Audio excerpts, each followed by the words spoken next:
디펜더는 그 옛날에 그 깍두기 스타일 거기에서 완전히 새로 나왔잖아요. 네? 온로드 스타일로. 그리고 Jeep은 아직까지도 Jeep 그 오리지널 그 캐릭터 그대로 가지고 가고 있고, 근데 이 차도 오리지널 그 처음에 나왔던 G-Wagon 그 이미지를 그냥 그대로 그 전통을 굉장히, 그러니까 이 차를 사는 사람들은, 소비자들은 그런 면에서 만족할 것 같아. 디자인이 확 바뀌면 아 저거 옛날 차 그냥 이런 식으로 돼버리는데, 이 차는 정말 10년 돼도 처음 사도 10년 된 것처럼, 10년 돼도 처음 그냥 새 차처럼 그 이미지가 그대로. 이것도 그렇지만 레인지로버 같은 디자인 C이라고 그러죠. 디자인 Q를 이어가는 차들은 항상 그 마니아층이 그런다는 거 아니에요. 바꾸는 거 싫어하죠. Do not change but make it better, 뭐 그런다는 거 아니에요. 그러니까 프론트 오버행 짧은 거랑 오버행은 일단 오프로드 4x4가 되려면 오버행은 짧아야지 이 저기 어프로치 앵글, 디파처 앵글이 나오니까 그건 중요하죠. 근데 저기 아까 유리에 보니까 여기에 사인이 있더라고요. 저 유리에 윈실드에 그 사인이 있는 건 처음 봤어요. 그러니까 제가 뭐 값 차이가 어마무시하지만 상품 개발할 때 지프하고 이거하고 차이점을 생각을 해보면, 지프는 전에 그 김 대표님이 지적하신 것처럼 재미, 펀, 뜯어낼 수 있고 접을 수 있고, 뭔가 레고 같은 조립하는 천정도 막 뜯어내잖아요, 플라스틱으로 돼갖고. 그래서 그런 재미가 있는 오프로드인데 더 야성적이면서, 대신에 그것 때문에 바디의 구조가 좀 약한 것 같아. 그래서 충돌 안정성이나 그런 테스트한 거 보게 되면은 별 하나더라고요. 별로 높지 않아요. GF가 튼튼해 보이긴 하지만 뭐 충돌, 전복 뭐 하여튼, 그런데 이거는 그런 거와는 정반대로 가서 다 틀어막아서 가능한 한 원 바디를 만들려고 노력한 것 같아요. 그러면 구석구석에 강하게 버티고 있는 거죠. 근데 그만큼 튼튼하고 안전한 것 같아요. 그래서 이렇게 5스타가 나온 것 같은데, 그만큼 내가 할 수 있는 게 별로 없고 별로 심심해요. 재미가 없어. 재미는 없어요. 그냥 있는 그대로 내가 즐겨야 되는 거예요. 그런 지프 스타일인데 시속 200km 이상을 달릴 수 있다는 게 이제 G63인데 이거 타신 분들 그렇게 많이 이 타시는 차는 시속 한 100, 120. 그러니까 예를 들면 할리 데이비슨 같은 경우에 할리 데이비슨 엔진이 1700, 1800cc예요. 200km 왜 못 달리겠어요? 그런데 그 할리 데이비슨이라는 바이크는 80에서 100, 120 가면은 그게 제일 재미있는 용도거든. 익스트림을 갈 필요가 없는 거지. 나는 내 바이크로 160까지 밟았는데 할리를 가지고 재미가 없는 거예요. 그렇게 달리려면. 그렇죠. 그건 용도가 다른. 이 차는 빨리 달리는 용도가 아니라 특별히 오프로드 갈 수는 있어. 그렇지만 그걸 가는 용도보다는 그냥 온로드에서 폼 잡는 용도. 근데 이걸로 그러니까 메이커가 마케팅을 참 양심적으로 해야 되는 게, 이 차를 즐기시라고 하면 그건 좋은데 200km 갈 수 있다는 식으로 자꾸 이미지를 심어주면 사람들이 간단 말이에요. 가다가 만일에서 무수가 튀어나왔다. 그렇죠. 그러면 전복이 되면 에이플라이 갖고 사람이 죽을 수도 있단 말이에요. 이게 뒤집어진다고, 높아서. 그러니까 그런 헛된 이미지를 심어주면 안 된다 이거예요. 그러니까 120을 갈 때도 겨우 120 가는 엔진을 가진 차하고 200을 가는 차가 120 갈 때가 느낌이 확 다르잖아요. 그 여유로움이라는 게 있잖아요.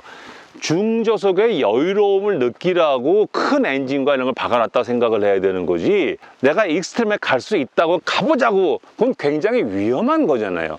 그 차의 컨셉에 맞는 정확한 용도는 아닌 것 같아. 제가 정말. 보기에는 G-Wagon, AMG 버전 이런 차들은 가격이 벌써 2억이 넘어가기 때문에 그런 걸 판단을 못할 젊은 친구들이 타는 차는 아닌 것 같고, 이제 Jeep은 진짜 Jeep차 같은 느낌. 근데 이거는 조금 고급스러운 Jeep 같은 느낌. 근데 가격은 뭐 2배가 이상이 넘죠. 근데 이것도 참 오프로드용이라고 진하게 튀니까 모양은 나는데 뭔가 빨리 지어서 닦아야 될 것 같은. 근데 이 차는 정말, 이 차가 독일 메르세데스 벤츠지만 만들기는 오스트리아에서 만들잖아요. 마그나 스타일. 네, 마그나 스타이어가 그 뭐 엔지니어링도 훌륭한 회사긴 하지만 난 그것도 벤츠가 되게 잘하는 것 같아. 자기네가 이 좀 전술 차량이라든지 군용 차량 독특한 거를 자기네 라인을 하나 가지고 만드는 게 아니라 외주를 줘서 그렇죠. 외부에서 만들고 잘 되면은 조금씩 이익이 계속해서 나올 수 있는. 근데 거기다가 있는 거, 예를 들면 미러라든지 뭐 다른 스티어링 휠이라든지 있는 거 공유하면서 그러면 이익은 충분히 낼 수 있고, 그러니까 이거는 본전은 충분히 뽑고도 남은 차 같아. 그러니까 외주를 주죠. 샤시 하나 만들어 놓고 조금 그 겉에 디자인도 거의 바뀐 거 없이 그냥 제가 보기에는 뭐 이런 유리 같은 것들도 그냥 거의 그대로 쓰는 것 같아요. 이중 접합 유리 같은 것만 조금씩 바뀌고 나머지 부분 바뀐 거 거의 없이 디자인도 그냥 그대로 하면서 안에 인테리어만 조금 고급스럽게. 이건 특징이 exhaust가 옆에 있잖아요. 미국에서 나오는 이 차 바이터보 AMG V8은 양쪽으로 나와 있는데 이건 한쪽으로밖에 안 나와 있는. 우리나라 그게 안 돼요. 네, 법규 때문에 양 옆으로 가는 게 우리 법규는 안 돼서. 인테리어 하기 전에 여기에서 이제 앞에서 운전하시면서 저 앞에 보이는 코너에 보이는 턴 시그널 보이잖아요. 저 턴 시그널을 저렇게 툭 튀어나오게 저만큼까지 튀어나오게 하는 이유는 오프로드 갈 때 차 끝이 보여야 되거든요. 보여야 되죠. 네, 그런 이유 때문에 저렇게 튀어나오게 위에다 붙이는 것도 있죠. 옛날에 레인지 로버 보면은 한때는 살짝 끝이 철판이 위로 올라와서 그 끝이 보이게 하는, 일부러 끝에 부분만 이렇게 튀어나오게 하는 게 있었거든요. 그런 식으로 저는 그냥 아예 그냥 턴 시그널 저기다 붙여가지고 코너를 잘 보이게 할 수 있는. 자, 인테리어. 여기 인테리어는 굉장히 모던해졌는데 아직까지 터치가 안 되더라고요. 네, 터치 스크린이 아니고, 근데 이게 충분히 뭐 이만큼 크더라도 팔을 이렇게 움직여 보시면 그 리치 존이라 그러거든요. 이렇게 리치 존이 있는데 거기에 손은 다 닿는 위치에 있는 것 같아요. 그런데도 터치 스크린은 안 쓰고, 아이폰에서는 이게 풀 화면이 나오지만 이게 안드로이드를 쓰면 아마 이게 굉장히 좁아지나 봐요. 그리고 앞에 윈실드가 서 있고 그런 차들은 보통 이게 이 대시보드가 굉장히 짧거든요. 이 짧은데 여기는 손잡이가 있어요. 다른 데 타는데 내리는 데는 없는데 여기는 손잡이가 있고, 그 다음에 에어백은 위로 올라가 있고, 이 위에서 디플로이라 그러죠. 터지는. 다른 여기 버튼들은 또 이 벤트 같은 거는 메르세디스 벤츠의 그런 어떤 캐릭터, 그걸 그대로 가져왔고, 정말 스티어링 휠은 생뚱맞아요. 이 차. 그냥 AMG 거 가져온 이 조작하기 어려운 이 터치 이 조그만 버튼도 그대로 있고. 전체 뭐 트림은 심플하면서도 뭐 이렇게 막 광택을 많이 내는 그런 건 없고, 이것도 무광 크롬으로 했죠. 여기는 그냥 브러쉬드 알루미늄 같이. 다른 분들도 대부분 다 무광 크롬으로 했어요. 그래서 너무 이렇게 튀지 않게. 근데 딱 한 군데 유광 크롬을 한 거는 IWC, International Watch Company, 요 테두리만 핸즈라 그러죠. 이 분침하고 시침, 그것만 반짝거리는 크롬, 그리고 나머지는 전부 다 무광으로 돼 있고, 여기 대시보드도 이거 다 가죽으로 싼 것 같아요. 여기 밑에까지 전부 다 소프트 매테리얼 했고 다 가죽이고, 위에는 이게 알칸타라 같은데 알칸타라로 전부 다. 저는 이게 도화 이쪽을 넓게 하면서 약간 기울어지게 했잖아요. 그러니까 뒤에 앉으면 거기에 팔을 얹게 되거든요. 근데 팔 얹게 되게 편해. 그건 잘한 것 같아요. 뭐 정말 심플해서 새롭게 뭔가 이게 지박에는 헤리치다 요거 하나 정도 빼면은 벤츠의 스위치 방식. A필러는 그 시야를 가리지 않는 범위 내에서 이쪽으로 폭을 키운 게 아니라 이쪽으로 키웠죠. 그래가지고 이쪽으로 튀어나오게. 이게 지금 우리가 이 카메라 때문에 움직이지는 않지만 어떤 리뷰 보니까는 이게 매뉴얼이더라고요. 그냥 손으로. 근데 브레이크를 갑자기 탁 밟으면 이게 자동으로 그냥 탁 닫히던데. 앞으로 좀 튀어나오더라고요. 그런 것들이 한 5천만 원짜리 차의 느낌이 나거든요. 근데 이 차는 나는 그런 느낌이 들었어요. 왜 우리나라에 재건축을 기다리는 아파트들 있죠? 겉에는 한강 맨션인데 내부는 싹 고쳐놨어. 말 된다. 재건축 아파트 느낌이 드는 차였어요. 러시아에서도 굉장히 인기 있대요. 러시아에서요? 러시아 마피아들이 근데 좋아하나? 러시아의 마피아들이 타는 차래. 이게? 여기 그 고무가 조그맣게 붙어 있는 거, 저게 뭐냐 하면 저게 가이드 핀이에요. 뒤에는 그 핀이 없죠. 없어요. 왜냐면 유리가 홈을 따라서 그대로 올라가고 내려가기 때문에. 그런데 앞에는 홈이 없어요. 그렇기 때문에 거의 이렇게 평면인 유리에 있는 차들은 이게 올라가면서 유리가 바깥으로 나갈 수가 있어요. 그래서 유리가 바깥으로 그 홈을 따라서 갈 때 빠지지 않게 거기에서 그렇게 잡아주는 저게 가이드 핀이에요. 자, 이제 총평 하시죠. 총평. 철제 캐비넷인데 이건 값이 비싸니까 안에가 또 좀 이렇게 고급스럽게 하느라고 뭐 아주 그렇게 고급스럽게 보이긴 않지만 하느라고 했기 때문에 철제 캐비넷이기보다는 아주 무거운 철제 금고. 저는 뭐 사람도 폼 잡을 수 있잖아요. 전에 복싱할 때 밟아 바이크를 타고 복싱을 하러 갔더니 그 관장님이 연세가 좀 있으신 분인데 폼 나는 건 다 아는구만 그러시더라고. 그러면서 인생 뭐 있어? 폼생 폼사지. 근데 그 폼을 잡기 위해서는 적절한 차 같아요.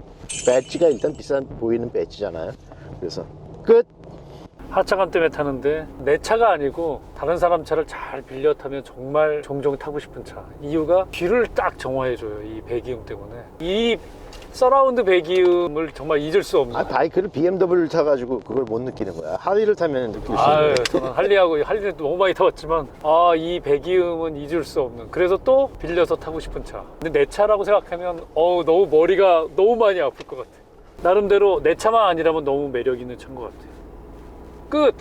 저는 굉장히 뭐라 그럴까, 사람도 그렇고 차도 그렇고 사주가 참 좋아야 한다고 느끼는 게, 자기는 뭐 그냥 태어났으니까 그냥 사는데 갑자기 환경이 좋아지면 팔자가 피는 경우가 있잖아요. 이 차가 태어나서 그냥 뭐 몇 대 팔리지도 않고, 그러니까 뭐 그냥 그대로 지프하고 비슷하죠. 근데 고가로 팔다 보니까 굉장히 소량으로 팔리다가 SUV의 시대가 도래를 하고, 그것이 성숙되면서 양극화되면서 고가 럭셔리 수요, SUV에 대한 수요가 폭증을 하면서 갑자기 수요가 그 전보다 2배, 3배 막 늘어난단 말이에요. 그래서 또 신모델이 나와가지고 수요가 더 늘어나고 있는, 그런데 이런 그 산에서 태어난 것 같은 거친 컨셉의 SUV가 사실 존 버를 해야 되는데 디펜더가 그걸 참지 못하고 그냥 뛰어나갔잖아요.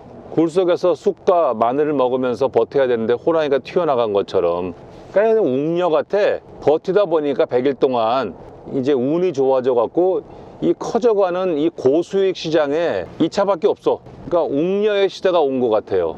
그게 제 느낌이에요. 그래서 이 차는 여러 가지 너무 오버프라이스 이슈도 있고 뭐 품질 내지는 뭐 여러 가지 불편한 거 있지만, 그럼에도 불구하고 뭐든지 중요한 게 그럼에도 불구하고 아니에요.